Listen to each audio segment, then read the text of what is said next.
Tonight on Primetime Politics, taking the stand. It was a power struggle a lot of the time.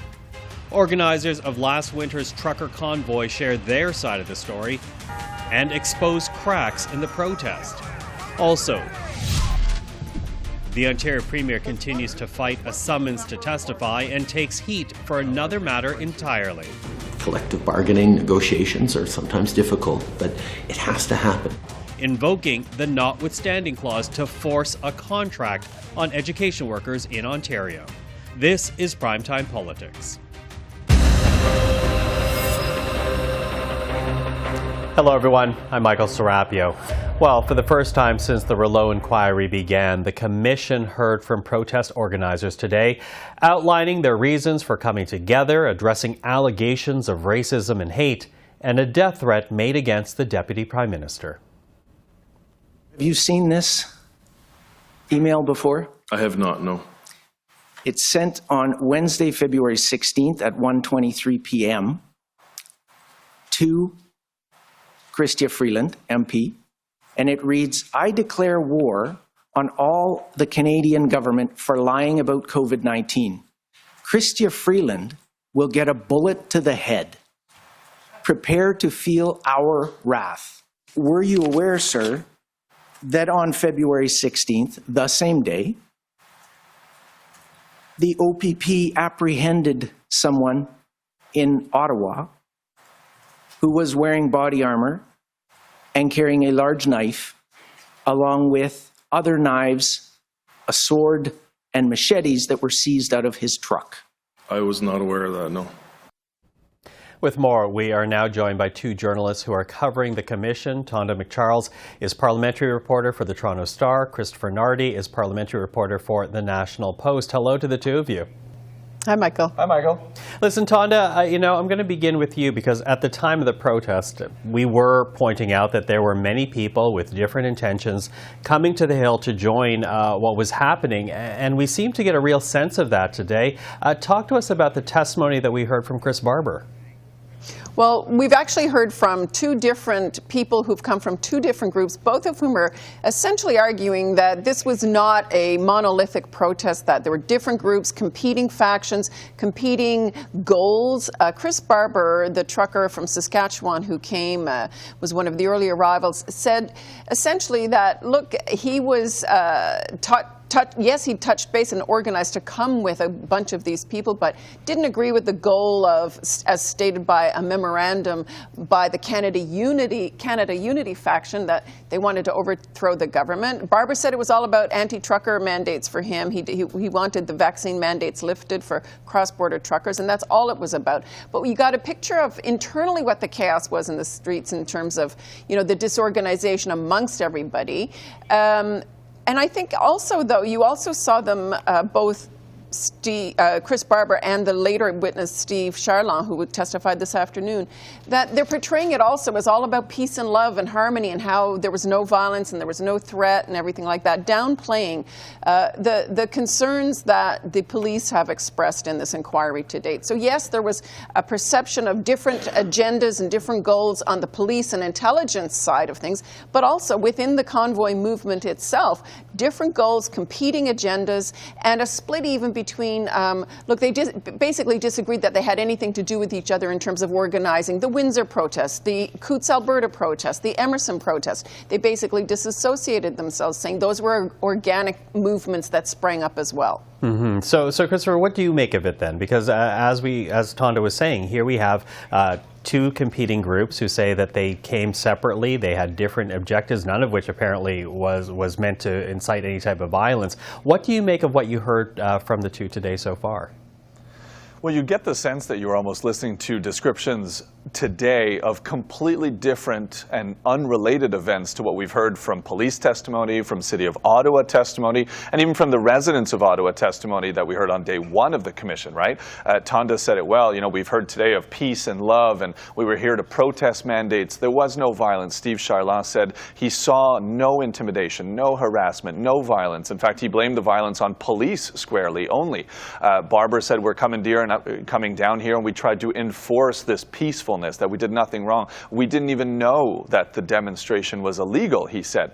Whereas for the last week or so, we've heard a ton of descriptions from intelligence reports, from the OPP, from the Ottawa Police Service, from former police chief, Ottawa Police Chief Peter Slowly, that this was a dangerous kind of assaultive, was I think the word that Peter Slowly used, environment where there was constant harassment, there was constant intimidation, where people did not feel safe being in the streets of their own city, right? So we're actually kind of getting this completely different perspective from the convoy organizers that does not, let's say, lie. There's really no way to reconcile it with what we've heard in the last few weeks. So it'll be interesting to see how the protest organizers today, but also in the next few days as we hear more of them, explain their perspective, right? And kind of demonstrate it, because we've seen the proof of how it was disruptive at the time. Now we need to see how they consider that it went down so well and how they are the victims of police and political overreaction. Well, absolutely. There seems to be this disconnect between the earlier testimony we heard at the very start of this inquiry versus what we've been hearing today. And it was also, I guess interesting is the word here, in the way Barber distanced himself when he was asked about a death threat made against the Deputy Prime Minister. Tonda, can you shed some light on that exchange, exactly who made the threat, why it was raised in the Commission today? It came up in the context of the convoy organizers themselves were putting out what they called their own intelligence reports on what was happening, updates to participants in the protest of what was going on, a scan of both the media and the environment and the cops and everything they knew. And in that, there was one of the government lawyers put to Chris Barber, the idea that, look, some of these pamphlets, these updates, were pumping up conspiracy theories about Chrystia Freeland being connected with a globalist conspiracy at the World Economic Forum. And Barber was at that point, attempting to say, look, it was all peace and love, peaceful demonstration, no violence. And the government lawyer points out, well, look, the very day that you guys put out this update to your participants and and convoy supporters, Chrystia Freeland actually got quite a graphic death threat against her, a threat by email directly to her that, within days she was going to get a bullet put in her head. And very violent threat against the Deputy Prime Minister. Barber said he had no idea of that. That was the first he heard of it. He distanced himself from any of the rhetoric that others might have used. He distanced himself from the goals of some of his fellow convoyers. And yet the Government of Canada lawyer was attempting to say, look, you might say that you weren't supportive of that, but if you fan the flames, don't you admit you have no control over the other participants? And Barber was forced to admit, yes, they didn't really have control. He tried to keep emergency lanes open in this protest. He failed. I think,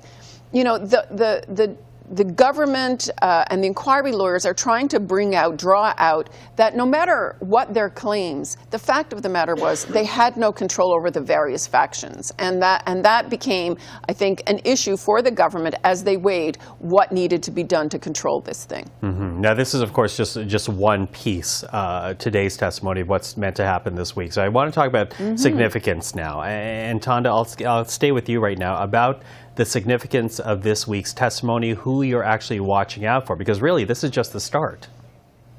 Yeah, it's the start. We'll hear from a total of 3 witnesses today, but look, the whole week is expected to be spent on various individuals who are leading the protest. The significance is this. Well, not only is it a huge contrast from the legalese and the police jargon that we've heard to date, it also sets the scene for what was in the mind of the provincial officials and the federal officials when it came to weighing what legislative tools they had to deal with the blockades. I think what you're hearing today and all this week will be a picture from inside the convoy, which stands in stark contrast to the picture we've been given, not just in testimony today, but also in documents. And the documents are very telling. We're getting a look inside this whole scene that we really didn't have. And, I continue to sort of be surprised and amazed the extent to which there were concerns and fears around this and attempts to document what exactly was going on and who was involved. Mm-hmm. Christopher, what would you say in terms of significance and who you might be watching out for this week? Well, I'll be looking forward to seeing another convoy organizer, Tamara Litch, who will be coming up in the next few days. We know amongst many responsibilities that she had, she was the one who received that first $1 million, basically check from the fundraisers that they had, the crowdfunding fundraisers. We'll find out a little bit more probably about the financial aspect behind the convoy and possibly where that money came from, right? We've heard a lot of allegations of foreign interference, foreign funding, notably from the United States, and possibly, eventually we'll find out what intelligence services thought about that, but hopefully she'll be able to shed some light on where that money came from, what happened to it, where it went, and how it was distributed ultimately, right? And then the thing that I'll be looking forward to is just understanding what was going on within the protesters when there were negotiations going on with police to clear out parts of downtown Ottawa, right? We've heard that police were kind of tearing themselves up, amongst themselves on how much they should negotiate with the groups that were here on Coventry Road, on Wellington Street, and in the neighborhoods of downtown Ottawa.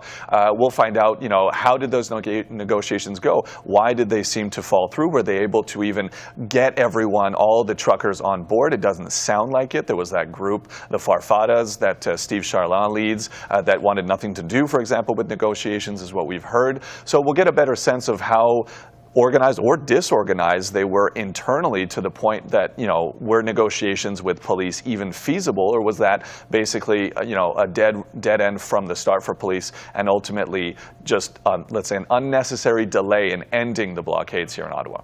Well, from the very start, we heard Justice Rouleau said there was a lot of information to get through in a short amount of time. So to help put today's testimony in context, thank you to the two of you. Really appreciate the time. That is Tonda MacCharles and Christopher Nardi. Thanks, Michael. Thanks, Michael. Well, today is the 14th day of testimony at the Rouleau inquiry, and as we watch protest organizers take the stand, two people who we may never hear from are the Ontario Premier and his deputy. Both continue to fight a summons to appear before the Commission, and on this very same day, the Ford government is also coming under fire for aiming to use the notwithstanding clause to force education workers into a contract.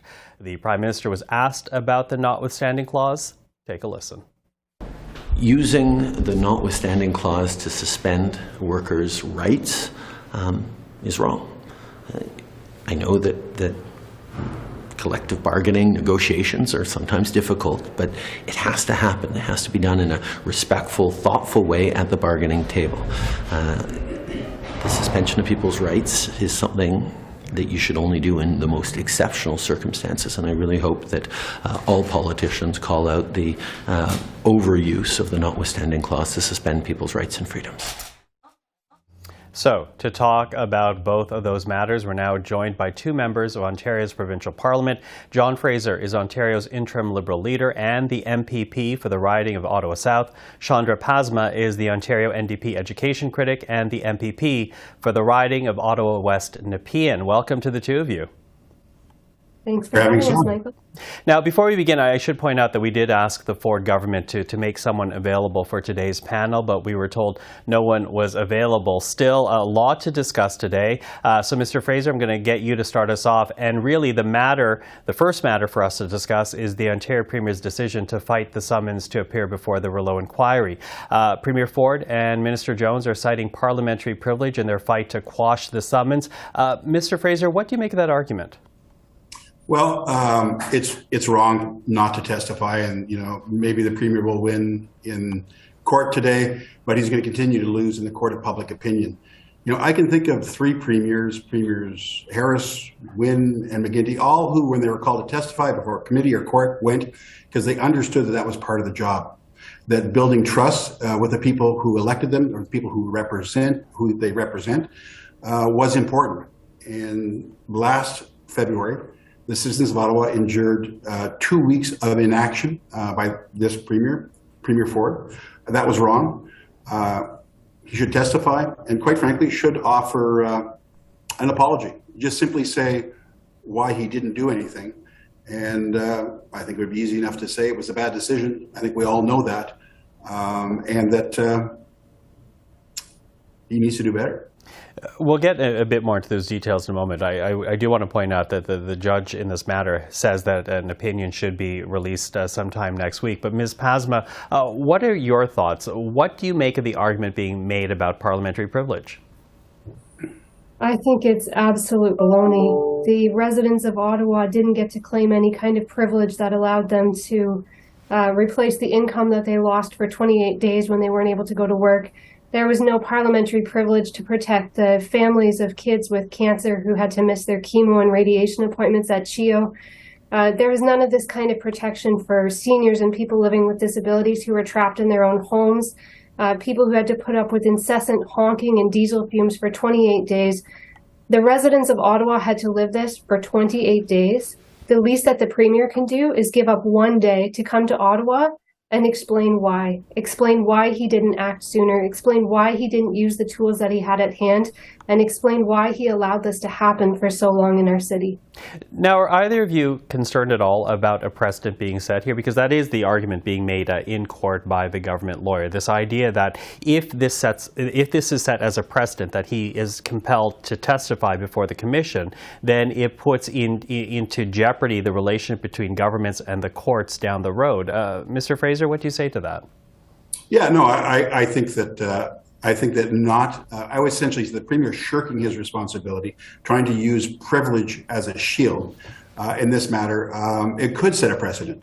It is going in the wrong direction. As I said earlier, three previous premiers of conservative and liberal stripes, when they were called to testify before committee or go to court, they went because they knew it was the right thing to do. And what the Premier fails to understand is. This is the court of public opinion, especially in Ottawa, is why aren't you just being open and transparent with us about it? I mean, other leaders are essentially appearing and saying, and I know that they feel, that they could have done more. And you think you'll see that through the testimony. And so, I am concerned about being precedent. The Premier just should simply drop the court action and testify. Okay. Listen, I need to move on to the second topic now because, of course, as we watch what is happening with this fight against the summons, the other big story today having to do with Doug Ford and his government is the invocation of the notwithstanding clause should they force education workers into a contract. Ms. Pasma, you oppose this. Why? Well, I think the use of the notwithstanding contract to bully the lowest paid education workers in Ontario is absolutely chilling. These are people who have come in and supported our kids day in and day out, including throughout the last 2 years of the pandemic. When schools were closed, QP education workers were still coming in because that's the kind of work that they do, cleaning our schools, supporting our kids with some of the greatest accessibility needs. They've been really clear that their backs are against the wall, that they can't afford to keep what they love. A quarter of them are already cutting back on food or using food banks. Half of them have to work 2 or 3 jobs just to make ends meet. So they've come to the government to exercise their charter-protected right to say, please, can you negotiate a fair deal with us that pays us a wage that allows us to do this work? And instead of coming to the negotiating table and bargaining that fair deal, the Ford government is dropping a nuclear bomb on their charter rights and saying, if you cross us and you don't do what we want, we're going to take away your rights entirely. I think that's a dangerous precedent for the whole province. Now, to hear it from the government side, Mr. Fraser, the two sides really are far apart when it comes to education workers. And to be clear for people at home, this is not teachers, but all the many others who are involved in the province's education system, that there really are far apart between the demands. With workers asking for something like an 11% increase, the government offering a 1.25% increase, roughly those numbers. What do you make of that divide and this response to that divide? Well, the government's being intransigent.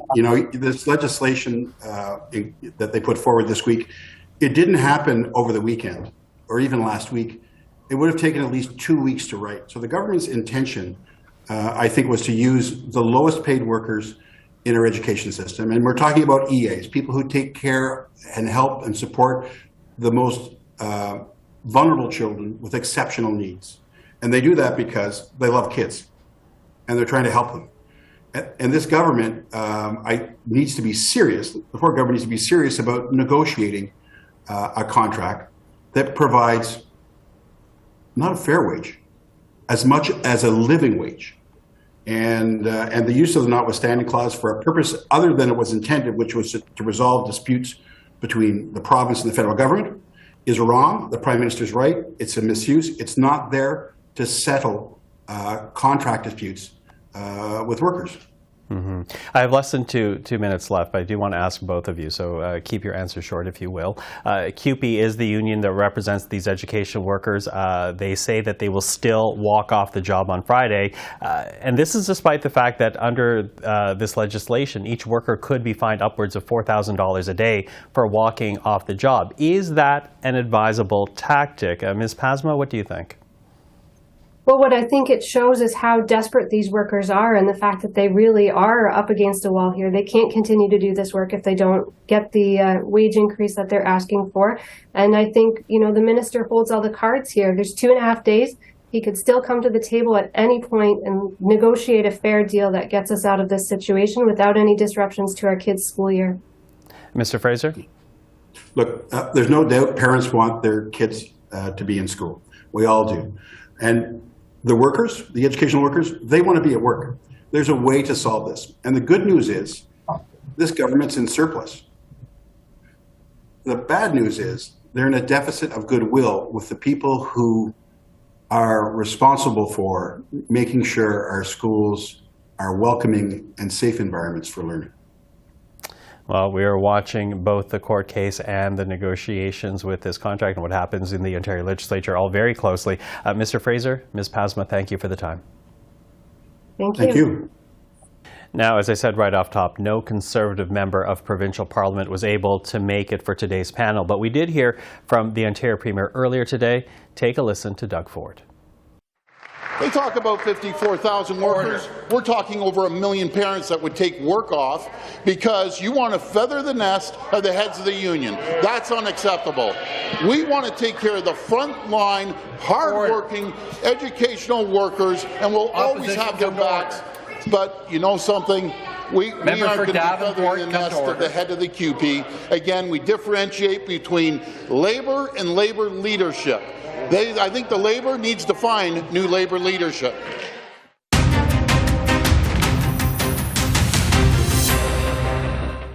The federal immigration minister unveiled an ambitious target today, announcing Canada will open its doors to 500,000 new immigrants each year by 2025. It is a goal that John Fraser says is necessary for economic prosperity. Take a listen. Canada needs more people. Canadians understand the need to continue to grow our population if we're going to meet the needs of the labour force, if we're going to rebalance a worrying demographic trend, and if we're going to continue to reunite families and to do right by the world and make good on our commitments to support some of the world's most vulnerable. Canada has experienced one of the strongest economic recoveries from the COVID-19 pandemic. We've recovered significantly more jobs than were lost during the pandemic. Our GDP levels are well in excess of pre-pandemic levels. A couple of months ago, we hit the lowest rate of unemployment in the history of Canada. Yet still, there's challenges. Life's been getting more expensive. It's driving up the cost of building projects, and it's hard to find workers. The reality is you don't need to dig into the stats to understand that there was a million jobs available in the Canadian economy. You need to walk down Main Street of any community in Canada. You're going to see help wanted signs in the window. This is the economic context that we're living through right now. Joining us now is Iain Reeve. He is the Associate Director for Immigration Research at the Conference Board of Canada. Mr. Reeve, thank you for being here. Thanks so much for having me. So an economic necessity is basically the argument that we're hearing from the minister. But how true is that statement? What would the consequence be if Canada did not open its doors to new immigration?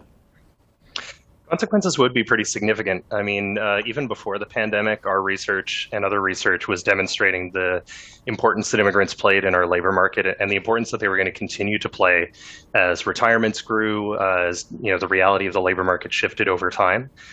So even before the pandemic and even before the various changes in our labor market that have followed that, the necessity of immigration in our labor market was very clear. But going forward, with the pandemic, with increased retirements, with the tightness in the labor market that we see now that's reaching historic levels, without growth in immigration, we're simply not going to have the people that we need to meet essential skill needs, to meet skill needs within businesses up and down our sectors in all kinds of different skill levels, and our businesses won't be able to grow, which means our economy won't be able to grow.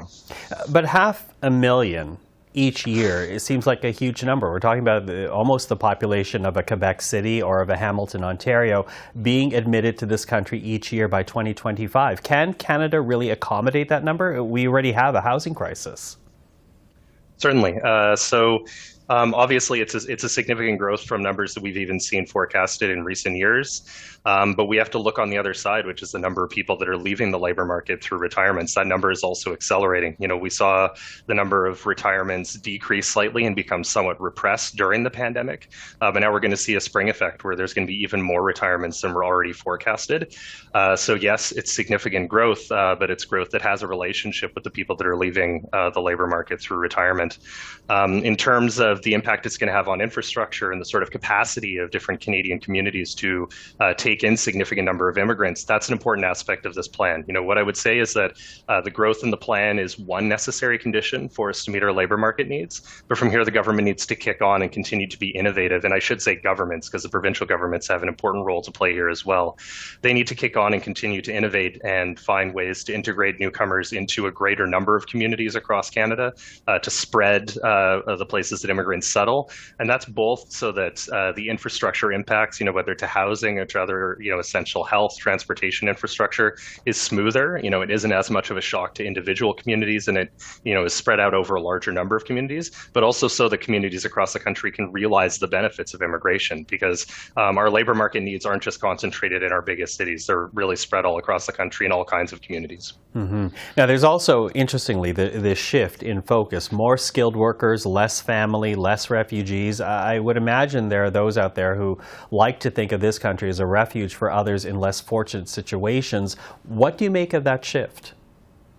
Yeah, it is interesting. By my calculation, the sort of percentage of refugees that are going to come through the system, at least by the end of the current plan, will be comparable. So it is going to be, a relatively, similar approach to refugees as we've had in recent years. But the number of family class is indeed decreasing. But I think that's purely tied to what the government is focused on here, which is the economic need. The reason for the growth in immigration levels here is being driven not by desire to increase our humanitarian objectives or desire to reunite more families. It's being driven by the needs of the labor market. Down the road, we may seek to find a different equilibrium again once some of the economic and labor market conditions that we're facing have been addressed through immigration. But it's not a surprise that the government is focusing so pointedly on economic categories and is diversifying the use of the economic categories that we have at both the federal and provincial level in order to meet a whole variety of different needs. At least that's what's being signaled so far. Mm-hmm. Less than a minute, but I do need to ask, what skill sets in particular does this country need to be looking for?